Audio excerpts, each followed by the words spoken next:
Good morning, my dear students. This is your Ramanatappa sir. Today we have discussed about meaning of private company. Meaning of private company. Last classes ಅಲ್ಲಿ ನಾವು discuss ಮಾಡಬೇಕಾದ್ರೆ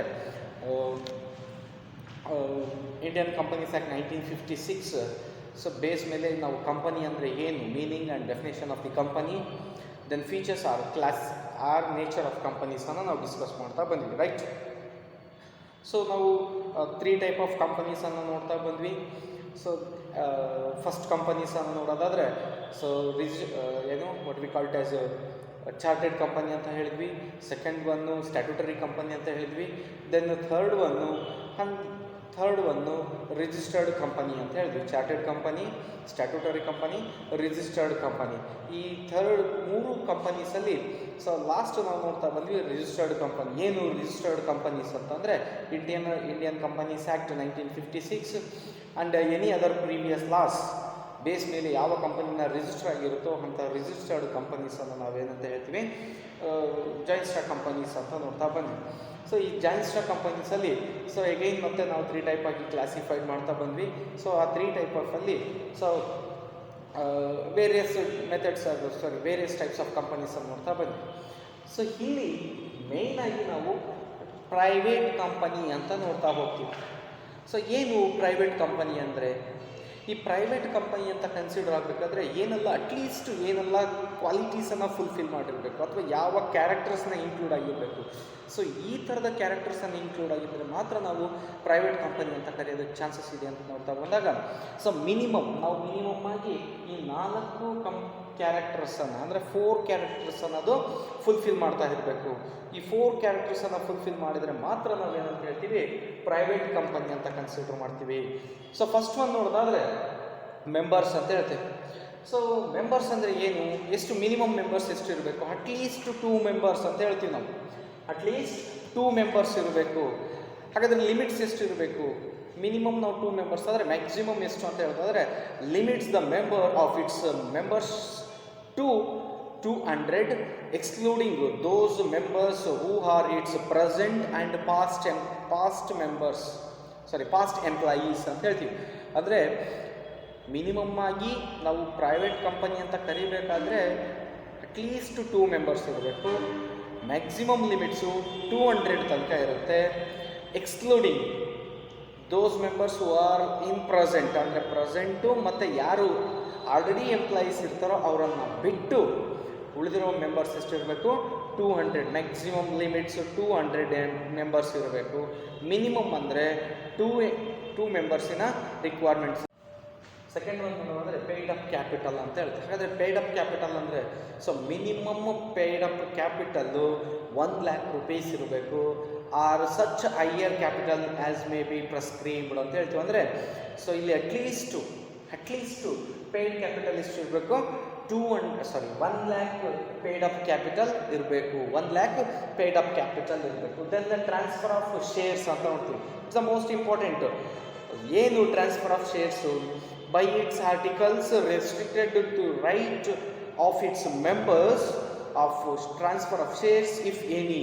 so ಅಂದರೆ ನಾವು article of ಅಸೋಸಿಯೇಷನ್ಸಲ್ಲಿ ನಾವು ಕ್ಲಿಯರಾಗಿ mention ಮಾಡಿರ್ತೀವಿ members ಅಂದರೆ is a right person. So ಏನು ಅವನು ಶೇರ್ಸ್ ಇರುತ್ತೋ ಆ ಶೇರ್ಸನ್ನು ಅವನಿಗೆ ಯಾರಿಗೆ ಬೇಕಾಗಿರುತ್ತೋ ಅಂಥ ಎನಿ ಪರ್ಸನ್ಸ್ಗೂ ಟ್ರಾನ್ಸ್ಫರ್ ಮಾಡೋಂಥ ಒಂದು ಅಪರ್ಚುನಿಟೀಸ್ ಇರುತ್ತೆ. Is a right person. ಒಂದು ಕಂಪನಿಯ ಮೆಂಬರ್ ಆಗಿದ್ದೀನಿ, ನನ್ನಲ್ಲಿರುವಂಥ ಶೇರ್ಸು 1000 ಶೇರ್ಸ್ ಇದೆ. ಆ 1000 ಶೇರ್ಸನ್ನು ನನಗೆ ಯಾರಿಗೆ ಬೇಕಾಗಿರುತ್ತೋ ಅವ್ರಿಗೆ ಈಸಿಯಾಗಿ ಟ್ರಾನ್ಸ್ಫರ್ ಮಾಡ್ಬೋದು. ಸೊ ಈ ಥರದ ಟ್ರಾನ್ಸ್ಫರ್ ಮಾಡೋಂಥ ಒಂದು ಪ್ರೊಸೀಜರ್ಸ್ಗೆ ಯಾವುದೇ ರಿಸ್ಟ್ರಿಕ್ಷನ್ಸನ್ನು ಅಪ್ಲೈ ಮಾಡಿರಬಾರ್ದು. ಸೊ ಈ ಥರದ್ದನ್ನು ನಾವೇಂತೀವಿ ಟ್ರಾನ್ಸ್ಫರ್ ಆಫ್ ಶೇರ್ಸ್ ಅಂತ ಹೇಳ್ತೀವಿ. ದೆನ್ ಪ್ರೊಹಿಬಿಷನ್ ಆಫ್ ಇನ್ವಿಟೇಷನ್ಸ್ ಅಂತ ಹೇಳ್ತೀವಿ. ಅಂದರೆ ಏನು ಪ್ರೊಹಿಬಿಷನ್ ಆಫ್ ಇನ್ವಿಟೇಷನ್ಸ್ ಅಂದರೆ prohibition any invitation to the public to subscribe to its shares or debentures ಅಂತ ಹೇಳ್ತಾ. ಅಂದರೆ ಶೇರ್ಸು ಮತ್ತು ಡಿವೆಂಚರ್ಸ್ಗೆ ಇನ್ವೈಟ್ ಮಾಡೋಂಥ ಯಾವುದೇ ಇನ್ವಿಟೇಷನ್ಸನ್ನು ಕಂಪ್ಲೀಟಾಗಿ ಪ್ರಾಹಿಬಿಟೆಡ್ ಮಾಡೋಂಥದ್ದು. ಅಂದರೆ ಏನು, ಪ್ರೈವೇಟ್ ಕಂಪನಿಯಲ್ಲಿ ಓನ್ಲಿ ಮೆಂಬರ್ಸು ಅವನಿಗೆ ಬೇಕಾಗಿರುವಂಥ ರೈಟ್ ಪರ್ಸನ್ಗೆ ಶೇರ್ಸನ್ನು ಟ್ರಾನ್ಸ್ಫರ್ ಮಾಡ್ಬೋದು.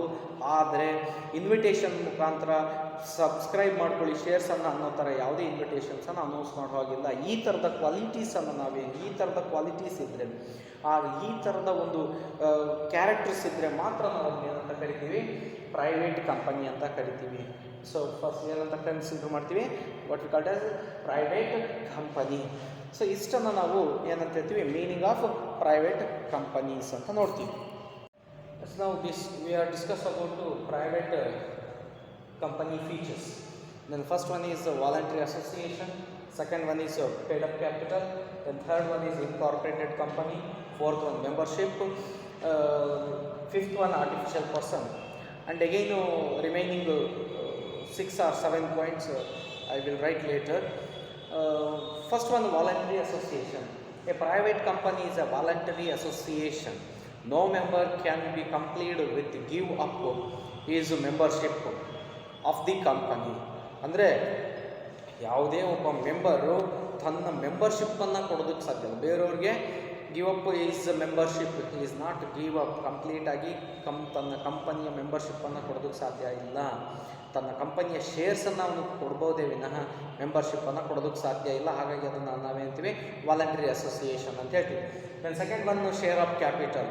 ಅಂದರೆ minimum paid up capital 1 lakh rupees. ಅಂದರೆ 1 lakh rupees minimum paid up capital ಎಷ್ಟಿರಬೇಕು, 1 lakh rupees ಇರಬೇಕು. ಮ್ಯಾಕ್ಸಿಮಮ್ ಅನ್ಲಿಮಿಟ್ ಅಂತ ನಾವು ಹೇಳ್ತೀವಿ. ಮ್ಯಾಕ್ಸಿಮಮ್ ನಾವು ಹೇಳ್ತೀವಿ ಅನ್ಲಿಮಿಟ್, ಅದು it's depend upon companies.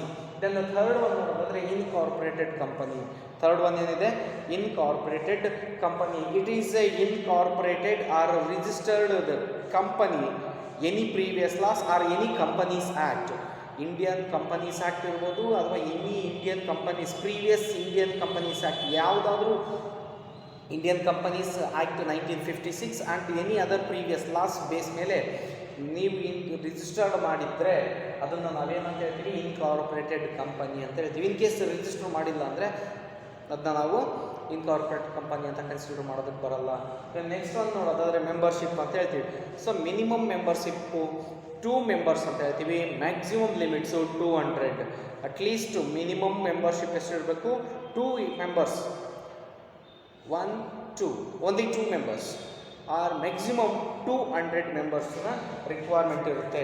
Then other ಒಂದು ನೋಡೋದಾದರೆ ಆರ್ಟಿಫಿಷಿಯಲ್ ಪರ್ಸನ್ ಅಂತ ಹೇಳ್ತೀವಿ. ಏನು ಆರ್ಟಿಫಿಷಿಯಲ್ ಪರ್ಸನ್ ಅಂದರೆ, so it can enter into contract, acquired and disposes of property or sue and sued in any own name. ಅಂದರೆ ಒಂದು ನಾವು ಆರ್ಟಿಫಿಷಿಯಲ್ ಪರ್ಸನ್ ಅಂತ ಕರಿತಾ ಇದ್ದೀವಿ ಅಂದರೆ, ಸೊ ತನ್ನ ಸ್ವಂತ ಕಂಪನಿಯ ಹೆಸರಿಂದ ಯಾವುದೇ ಒಂದು ಕಾಂಟ್ರಾಕ್ಟನ್ನು ಮಾಡ್ಕೋಬೋದು, ಅಥವಾ ಯಾವುದೇ ಒಂದು ಪ್ರಾಪರ್ಟಿನ ಪರ್ಚೇಸ್ ಮಾಡ್ಬೋದು, ಆರ್ ಪ್ರಾಪರ್ಟಿನ ಸೇಲ್ ಮಾಡ್ಬೋದು, ಅಥವಾ ಕೇಸನ್ನು ಹಾಕ್ಬೋದು, ಕೇಸನ್ನು ನಡೆಸೋ ಸೂಡ್ ಆ್ಯಂಡ್ ಬಿ ಸೂಡ್ ಅಂತ ಹೇಳ್ತೀವಿ ನಾವು. Sue and be sued, that means sue and be sued, sue and be sued ಅಂತ ಹೇಳ್ತೀವಿ. ಅಂದರೆ ಕೇಸನ್ನು ಹಾಕ್ಬೋದು ಅಥವಾ ಕೇಸನ್ನು ಹಾಕಿದ ಮೇಲೆ ಅದನ್ನ ನಡೆಸ್ಕೊಂಡು ಹೋಗ್ಬೋದು. ಇಟ್ಸ್ ಓನ್ ನೇಮ್, ಕಂಪನಿಯ ಸ್ವಂತ ಹೆಸರಿಂದ ಮಾತ್ರ ಇದನ್ನ ಮಾಡೋಂಥದ್ದು. ಸೊ ಈ ಥರ ಮಾಡೋಂಥ ಒಂದು ಕ್ಯಾರೆಕ್ಟರ್ ಇರೋದ್ರಿಂದ ನಾವು ಹೇಳ್ತೀವಿ ಆರ್ಟಿಫಿಷಿಯಲ್ ಪರ್ಸನ್ ಅಂತ ಹೇಳ್ತೀವಿ. ಹಾಗಾದ್ರೆ ನೆಕ್ಸ್ಟ್ ಒಂದೇನು, ಫಾರ್ಮ್ಡ್ ಫಾರ್ ಸ್ಪೆಸಿಫಿಕ್ ಆಬ್ಜೆಕ್ಟಿವ್ಸ್. ಅಂದರೆ to achieve a specific objectives. ನಾವು ಬಿಸ್ನೆಸ್ಸನ್ನು ಮಾಡೋದಾದರೆ ಪರ್ಟಿಕ್ಯುಲರ್ ಆಗಿ ಕೆಲವೊಂದು ಆಬ್ಜೆಕ್ಟಿವ್ಸನ್ನು ಅಚೀವ್ ಮಾಡೋ ಪರ್ಪಸ್ಲಿ ಅದರ ಇರುತ್ತೆ ಅಂತ. ಸೊ ಕಾಮನ್ಲಿ ನಾವು ಒಂದು ಕಂಪನಿ ನಡೆಸ್ತಾ ಇದ್ದೀವಿ ಅಂದರೆ ಪ್ರಾಫಿಟನ್ನು ಮತ್ತು ಸೋಷಿಯಲ್ ಕಾಂಟ್ರಿಬ್ಯೂಷನ್ ಪರ್ಪಸ್ಲಿ ನಾವು ಬಿಸ್ನೆಸ್ಸನ್ನು ಮಾಡ್ತಾ ಹೋಗ್ತೀವಿ. ಸೊ ಮೇಯ್ನಾಗಿ ನಾವು ಇಲ್ಲಿ ಏನು ನೋಡ್ತಾ ಬರ್ತೀವಿ, ಪ್ರಾಫಿಟನ್ನು ಅರ್ನ್ ಮಾಡೋ ಕಾನ್ಸೆಪ್ಟೇ ಇರೋದ್ರಿಂದ ನಾವು ಅದರಲ್ಲಿ ಸ್ಪೆಸಿಫಿಕ್ ಪರ್ಪಸ್ಲಿ ಅಂತ ಹೇಳ್ತೀವಿ. ಸೊ ಈಗೇನು ರಿಮೈನಿಂಗ್ 6 ಪಾಯಿಂಟ್ಸನ್ನು ನಾವು ನೆಕ್ಸ್ಟ್ ಕ್ಲಾಸಸ್ಸಲ್ಲಿ ಡಿಸ್ಕಸ್ ಮಾಡ್ತಾ ಹೋಗೋಣ. Thank you.